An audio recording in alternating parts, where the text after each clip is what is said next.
Dapat na ba tayo magkaroon ng another system at another roster na iba sa nauna? Dapat na bang pagbigyan o ipasok ang mga bagong mukha ng Gilas na pwede maging sabihin na lang nating mas matimbang na pantapat sa international scene, ang Tab Baldwin era?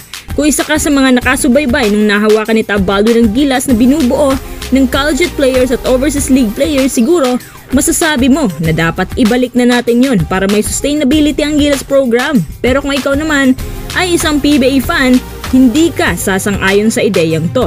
Anong system kaya ang mas mainam ngayon? Tara! In Tab Baldwin we trust. Ito yung laging sinisigaw ng mga tao tuwing humahawak si Coach Tab sa ating national team o kahit sa Ateneo. Sa naalala ko, way back 2021 yun, kay Tab Baldwin inatas ang paghawak ng Gilas program noon at sa FIBA qualifying tournament na kalaban natin una, ang Korea, na kung saan ang roster natin binubuo ng mga young talents na pinaghalong collegiate at overseas league players.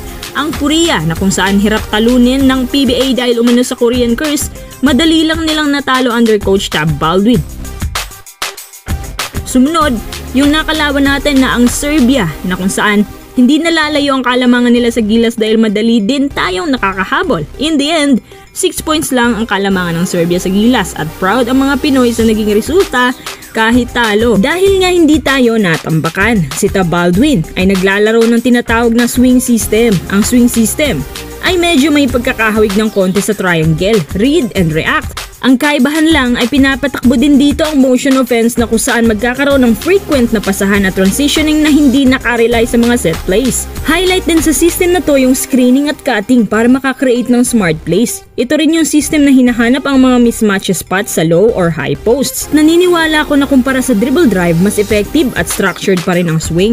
Ang triangle offense naman, kailangan basahin ang galaw ng depensa saka mag-create ng space para sa scoring opportunity. Kung walang mangyayari, biglang pop out din nila ito sa natirang players na wala sa triangle form na yon para doon posibleng makabuo ng scoring opportunity. And the cycle goes on. Kaso nga lang hindi ito umubra sa mga bansang may man-to-man zone-to-zone defense na gaya na lamang ng Australia, New Zealand at sa mga iba pang European countries. Kung pareho kayong walang problema sa mga system na ito, dito naman tayo pababa sa roster. Si Coach Tab Baldwin bumubuo ng young guys dahil bukod sa mabibilis sila, mas hype din sila. Yung athleticism ng mga bata iba. Mas masipag din sila sa paggawa ng mga execution at surprisingly, mataas din ang offensive tally ng mga young gun sa panahon niya. Kaya nga hindi tayo mapag-iwanan ng Serbia noon.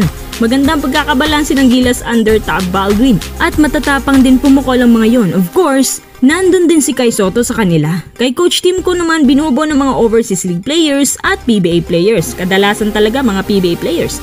Sa totoo lang wala namang magiging problema sa roster na yan kung hindi lang sobrang aging. Marami sa kanila naglalaro dyan na almost 34 up na at paulit-ulit lang din ang mukha ng Gilas sa FIBA. Hindi kagaya na ibang bansa, nagbabago sila ng roster. Pinapalitan nila agad ng mas bata. Kung sa offensive force naman ng Gilas ngayon, dahil sa mahigpit na depensa, hindi na sila magaw makaarte. Pero kapag si Kai Sotto naglalaro ngayon, sigurado mag-iiba ang takbo ng Gilas. Iba kasi talaga kapag meron tayong legit rim protector. At dahil sa reach ni Kai, mas malaki ang chance natin makakuha ng rebounds at magkaroon ng maraming attempts. Itong laban nila sa Australia din na magpapatunay na mababa pa talagang quality ng shooting natin kumpara sa ibang bansa. Sabihin na lang natin na malakas naman ang roster ni Coach Tim. Sadyang wala lang si Kai. Sana huwag kayong magagalit. Pero kung aasa lang tayo sa mga PBA players, patuloy na kukulangin ang araw ng preparasyon. Syempre maghihintay pa tayo na matapos ang PBA Finals. Tapos pagod na ang mga players kasi galing nga sa finals. Tapos may ibang players pa na hindi gagamitin kasi politika raw. Tapos magpapalit ng players ang Gilas galing PBA pero may edad rin pala. Wala tayong question sa capabilities ng Gilas. Pero sana ang laban ng Gilas versus Australia ang makakapag-realize ng lahat ng kahinaan at kalakasan natin. Saang system at roster ka? Kay Tab Baldwin o kay Team Cone pa rin?